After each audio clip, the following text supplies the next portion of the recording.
Evangel ministries നിങ്ങൾക്കായി അവതരിപ്പിക്കുന്ന തിരുവചനം.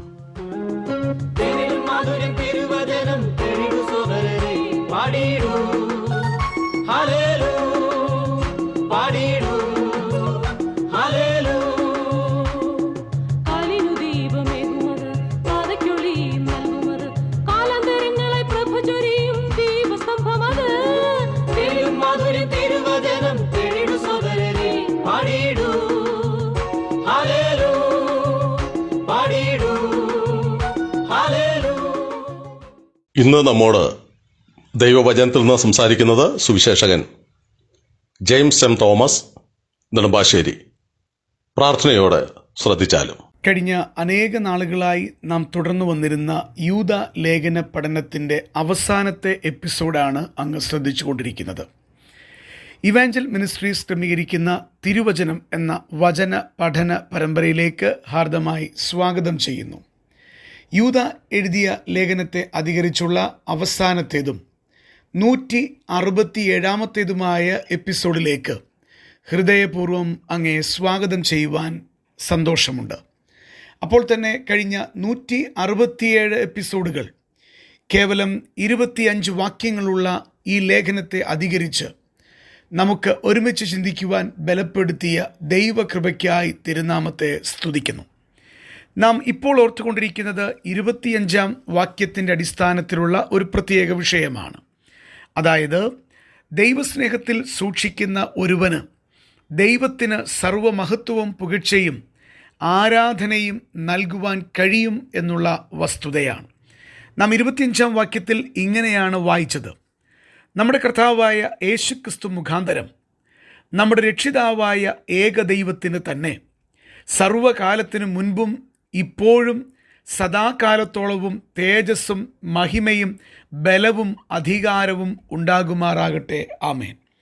ഇവിടെ യൂദ എഴുതിയ ലേഖനത്തിൻ്റെ അവസാന വാക്യത്തിൽ ദൈവത്തെ മഹത്വപ്പെടുത്തിക്കൊണ്ട്, അർത്ഥാൽ ദൈവത്തിന് സ്തുതിസ്തോത്രങ്ങൾ അർപ്പിച്ചുകൊണ്ട് അവസാനിപ്പിക്കുകയാണ്. നാം ഓർത്തതുപോലെ പിശാചിന് ഒരിക്കലും ഇത് സഹിക്കുവാൻ കഴിയുന്നതല്ല. അത് തന്നെയുമല്ല, ദൈവത്തെ ആരാധിക്കുവാൻ താല്പര്യപ്പെടുന്ന ദൈവജനത്തോട് അവരെങ്ങനെയാകണം എന്നുള്ളത് ആരാധനയുടെ പുസ്തകമായ ലേവ്യ പുസ്തകത്തിൽ ദൈവം തമ്പുരാൻ ഓർമ്മിപ്പിച്ചതും നാം കഴിഞ്ഞ ഭാഗത്തിൽ ഓർക്കുകയുണ്ടായി. ഉദാഹരണമായി ലേവ്യ പുസ്തകം 19-ാം അധ്യായം 2-ാം വാക്യത്തിൽ, നിങ്ങളുടെ ദൈവമായ യഹോവ എന്ന ഞാൻ വിശുദ്ധനാകയാൽ നിങ്ങളും വിശുദ്ധരായിരിപ്പീൻ. ദൈവത്താൽ വീണ്ടെടുക്കപ്പെട്ട ദൈവത്തിൻ്റെ ജനം ദൈവത്തെ ആരാധിക്കുവാൻ വരുമ്പോൾ ദൈവം വിശുദ്ധനായതുകൊണ്ട് ആ ദൈവത്തെ വിശുദ്ധിയിൽ ആരാധിക്കണം എന്നുള്ളത് നാം ഓർക്കുകയുണ്ടായി. പ്രിയപ്പെട്ടവരെ, ദുരുപദേഷ്ടാക്കന്മാരും കള്ളപ്രവാചകന്മാരും അവരുടെ തലതൊട്ടപ്പനായ പിശാചുമൊക്കെ ദൈവത്തെ നിന്ദിക്കുമ്പോൾ വീണ്ടെടുക്കപ്പെട്ട എണ്ണിക്കൂടാത്ത ദൈവത്തിൻ്റെ ജനം ദൈവത്തെ ആരാധിക്കുന്നുണ്ട്. ഇന്ന് ഭൂമിയിൽ ലക്ഷോപലക്ഷങ്ങൾ കോടാനുകോടികൾ യേശു കർത്താവിലൂടെ പിതാവാം ദൈവത്തെ, ത്രിയേക ദൈവത്തെ ആരാധിക്കുന്നുണ്ട്. തന്നെയുമല്ല, നിത്യതയിലും ഈ ആരാധന തുടരുക തന്നെ ചെയ്യും. വിശുദ്ധ ദൂതന്മാർ സ്വർഗീയമായവയെല്ലാം ദൈവത്തെ ആരാധിച്ചു കൊണ്ടിരിക്കുകയാണ്. യെശയ്യാ പ്രവാചകന്റെ പുസ്തകം 6-ാം അധ്യായം ആരംഭിക്കുമ്പോൾ സ്വർഗത്തിലെ ദൂതന്മാർ ദൈവത്തെ ആരാധിക്കുന്ന മനോഹരമായ ചിത്രം നമുക്ക് കാണുവാൻ കഴിയുന്നു. 3-ാം വാക്യത്തിലേക്ക് വരുമ്പോൾ നാം ഇങ്ങനെയാണ് വായിക്കുന്നത്: സാറാഫുകൾ ഒരുത്തനോട് ഒരുത്തൻ, സൈന്യങ്ങളുടെ യഹോവ പരിശുദ്ധൻ പരിശുദ്ധൻ പരിശുദ്ധൻ, സർവഭൂമിയും അവൻ്റെ മഹത്വം കൊണ്ട് നിറഞ്ഞിരിക്കുന്നു എന്ന് ആർത്തു പറഞ്ഞു. സ്വർഗത്തിൽ ദൈവത്തെ ആരാധിക്കുന്ന ആർപ്പിൻ്റെ ശബ്ദം നാം കാണുകയാണ്. അവിടെ എന്താണ് നാം മനസ്സിലാക്കുന്നത്? സൈന്യങ്ങളുടെ യഹോവ പരിശുദ്ധനാണ് എന്ന് ആവർത്തിച്ച് ദൈവദൂതന്മാർ പറയുന്നു. വിശുദ്ധ ദൂതന്മാർ ദൈവത്തെ പരിശുദ്ധനായി കണ്ടുകൊണ്ട് ആരാധിക്കുന്ന മനോഹരമായ ചിത്രം. അത് തന്നെയുമല്ല, അവരേറ്റുപറയുന്ന, ആവർത്തിക്കുന്ന, ഒരേ സ്വരത്തിൽ പറഞ്ഞുകൊണ്ടിരിക്കുന്ന ഒരു കാര്യമുണ്ട്: ദൈവത്തിന് മഹത്വം കൊടുത്തുകൊണ്ട് സർവഭൂമിയും ദൈവത്തിൻ്റെ മഹത്വം കൊണ്ട് നിറഞ്ഞിരിക്കുന്നു. പ്രിയപ്പെട്ടവരെ, യൂദ എഴുതിയ ലേഖനം അവസാനിപ്പിക്കുമ്പോൾ ദൈവത്തിന് മഹത്വം കൊടുക്കുവാൻ, ദൈവത്തെ ആരാധിക്കുവാൻ ദൈവജനത്തെ ആഹ്വാനം ചെയ്യുമ്പോൾ ഈ ചിന്ത കൂടെ നമ്മുടെ ഹൃദയത്തെ ഭരിക്കുവാനായിട്ടിടയാകട്ടെ. സ്വർഗത്തിലെ വിശുദ്ധദൂതന്മാർ ദൈവത്തെ പരിശുദ്ധൻ എന്ന് പറഞ്ഞുകൊണ്ട് ആരാധിക്കുമ്പോൾ സർവഭൂമിയിൽ നിന്നും തൻ്റെ വീണ്ടെടുക്കപ്പെട്ട ജനമായ ദൈവത്തിൻ്റെ ജനം ദൈവത്തെ മഹത്വപ്പെടുത്തുകയാണ്. ആ കൂട്ടത്തിൽ വീണ്ടെടുക്കപ്പെട്ട നമ്മൾ ഓരോരുത്തരുമുണ്ട് എന്നതോർത്ത് ദൈവത്തെ സ്തുതിക്കാം. വെളിപ്പാട് പുസ്തകം 5-ാം അധ്യായത്തിലേക്ക് വരുമ്പോഴും നമുക്ക് ദൈവത്തെ ആരാധിക്കുന്ന മനോഹരമായ ചിത്രം കാണുവാൻ കഴിയുകയാണ്. 8-ാം വാക്യം മുതൽ ശ്രദ്ധിക്കുമ്പോൾ ഇതിൻ്റെ അനുഗ്രഹീതമായ ചിത്രം ദൈവത്തിൻ്റെ പരിശുദ്ധാത്മാവ് വിശുദ്ധന്മാരുടെ കൺമുൻപാകെ കാണിച്ചു തരുന്നുണ്ട്. 24 മൂപ്പന്മാരും ജീവികളും ഓരോരുത്തൻ വീണയും വിശുദ്ധന്മാരുടെ പ്രാർത്ഥനയെന്ന ധൂപവർഗം നിറഞ്ഞ പൊൻകലശവും പിടിച്ചുകൊണ്ട് കുഞ്ഞാടിൻ്റെ മുൻപാകെ വീണു. അവർ പറയുന്ന ആ വാക്കുകൾ ദൈവപുത്രനായ യേശുക്രിസ്തുവിനെ ആരാധിക്കുന്ന മനോഹരമായ ചിത്രമാണ്. 9-ാം വാക്യത്തിൽ ഇങ്ങനെയാണ് വായിക്കുന്നത്: പുസ്തകം വാങ്ങുവാനും അതിൻ്റെ മുദ്ര പൊട്ടിപ്പാനും അങ്ങ് യോഗ്യൻ. അങ്ങ് അറുക്കപ്പെട്ടു അങ്ങയുടെ രക്തം കൊണ്ട് സർവഗോത്രത്തിലും ഭാഷയിലും വംശത്തിലും ജാതിയിലും നിന്നുള്ളവരെ ദൈവത്തിനായി വിലയ്ക്ക് വാങ്ങി. ദൈവ കുഞ്ഞാടിനെ ആരാധിക്കുന്ന മനോഹരമായ ചിത്രം. അറുക്കപ്പെട്ട ദൈവത്തിൻ്റെ കുഞ്ഞാടിൻ്റെ രക്തം കൊണ്ട് സർവഗോത്രത്തിലും ഭാഷയിലും വംശത്തിലും ജാതിയിലും നിന്നുള്ളവരെ ദൈവത്തിനായി വിലയ്ക്ക് വാങ്ങി. പ്രിയപ്പെട്ടവരെ, അതുകൊണ്ടാണല്ലോ നമുക്കും വീണ്ടെടുക്കപ്പെടുവാൻ ഭാഗ്യമുണ്ടായത്. ഇത് എത്രമാത്രം കർത്താവിനെ സ്തുതിപ്പാൻ മനോഹരമായ ചിന്തയാണ്.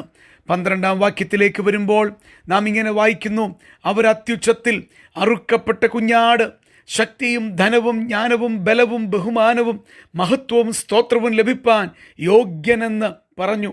13-ാം വാക്യത്തിൽ സ്വർഗത്തിലും ഭൂമിയിലും ഭൂമിക്ക് കീഴിലും സമുദ്രത്തിലുമുള്ള സകല സൃഷ്ടിയും അവയിലുള്ളതൊക്കെയും സിംഹാസനത്തിൽ ഇരിക്കുന്നവനും കുഞ്ഞാടിനും സ്തോത്രവും ബഹുമാനവും മഹത്വവും ബലവും ഉണ്ടാകട്ടെ എന്ന് പറയുന്നത് ഞാൻ കേട്ടു.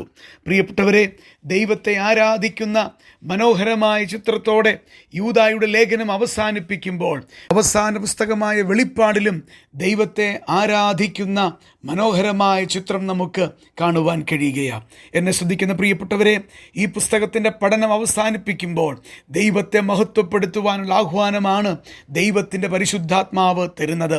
എന്തെല്ലാം നന്മകൾ, എന്തെല്ലാം മുന്നറിയിപ്പുകൾ, എന്തെല്ലാം സന്തോഷിപ്പാനുള്ള വകകൾ, എന്തെല്ലാം ഭാഗ്യ പദവികളെല്ലാം നാം ഈ പുസ്തകത്തിൻ്റെ താളുകളിലൂടെ കണ്ടുകൊണ്ടിരിക്കുകയായിരുന്നു. പ്രിയപ്പെട്ടവരെ, നമുക്ക് ദൈവത്തെ മഹത്വപ്പെടുത്താം. നമ്മെ ദൈവ കുഞ്ഞാടിൻ്റെ രക്തത്താൽ വിലയ്ക്ക് വാങ്ങിയത് ഓർത്തിട്ട് നമ്മുടെ കർത്താവായ യേശുക്രിസ്തു മുഖാന്തരം നമുക്ക് പിതാവാം ദൈവത്തിന് ദൈവാത്മനിറവിൽ സ്തോത്രം പറയുവാൻ ഇടയായി തീരട്ടെ. എന്നെ ശ്രദ്ധിക്കുന്ന ആർക്കെങ്കിലും ദൈവത്തെ ആരാധിപ്പാൻ കഴിയാത്തവരായിട്ടുണ്ടെങ്കിൽ, നിങ്ങളുടെ ജീവിതത്തിലൂടെ നിങ്ങളുടെ ഹൃദയങ്ങളിലൂടെ ദൈവത്തെ മഹത്വപ്പെടുത്തുവാൻ കഴിയാത്തവരായിട്ടുണ്ടെങ്കിൽ, കുഞ്ഞാടിൻ്റെ രക്തത്താൽ നിങ്ങൾ വീണ്ടെടുക്കപ്പെടുന്നവരായി തീരണം. നിങ്ങളുടെ സകല പാപത്തിൻ്റെ കറകളും യേശുക്രിസ്തുവിന് മായ്ച്ചു കളയുവാൻ കഴിയും. കാൽവറിയുടെ ക്രൂശിൽ അങ്ങയുടെ പാപത്തിൻ്റെ പരിഹാരത്തിനാണ് യേശുക്രിസ്തു മരിച്ചത്. അവിടുന്ന് ദൈവമായതുകൊണ്ട് 3-ാം ദിവസം ഉയർത്തെഴുന്നേറ്റു. തന്നിൽ വിശ്വസിക്കുന്നവരെ ചേർക്കുവാൻ അവിടുന്ന് വീണ്ടും വരാനായിട്ട് പോവുകയാണ്. നിത്യതയിൽ തുടരുന്ന ആരാധനയിൽ, നിത്യതയിൽ തുടരുന്ന ഭാഗ്യ പദവിയിൽ ദൈവത്തിൻ്റെ സന്നിധിയിൽ അങ്ങ് കാണപ്പെടുമോ? ഇല്ലെങ്കിൽ യേശു കർത്താവിനെ രക്ഷിതാവും കർത്താവും ദൈവവുമായി സ്വീകരിക്കുക. ഹൃദയത്തിലേക്ക് വരണമേ എന്ന് ദൈവത്തോട് പറയുക. പാപങ്ങളേറ്റു പറയുക. ദൈവപുത്രന്മാരായി ദൈവമക്കളായി തീരുക. അതിനായിട്ട് കർത്താവിൻ്റെ ആത്മാവ് സഹായിക്കട്ടെ എന്ന് പ്രാർത്ഥിക്കുന്നു. കഴിഞ്ഞ അനേക നാളുകളിലായി ഈ 167-ാമത്തെ എപ്പിസോഡ് വരെ നമുക്ക് നൽകിയ ദൈവകൃപയ്ക്കായി, ഈ സന്ദേശങ്ങൾ നൽകിയ പരിശുദ്ധാത്മ നിറവിനായി ദൈവത്തെ സ്തുതിക്കാം. എല്ലാ മഹത്വവും ദൈവ കുഞ്ഞാടിന്, ദൈവനാമത്തിന് മാത്രം മഹത്വമുണ്ടാകട്ടെ. ആമേൻ. ഈ സന്ദേശം ശ്രദ്ധിച്ച എല്ലാ പ്രിയപ്പെട്ടവർക്കും കർത്തൃനാമത്തിൽ നന്ദി. ബൈബിൾ കറസ്പോണ്ടൻസ് കോഴ്സിൽ ചേർന്ന് പഠിക്കുവാൻ ആഗ്രഹിക്കുന്നവർ മേൽവിലാസം അയച്ചു തന്നാലും പ്രാർത്ഥനാ വിഷയങ്ങളും അറിയിക്കുമല്ലോ.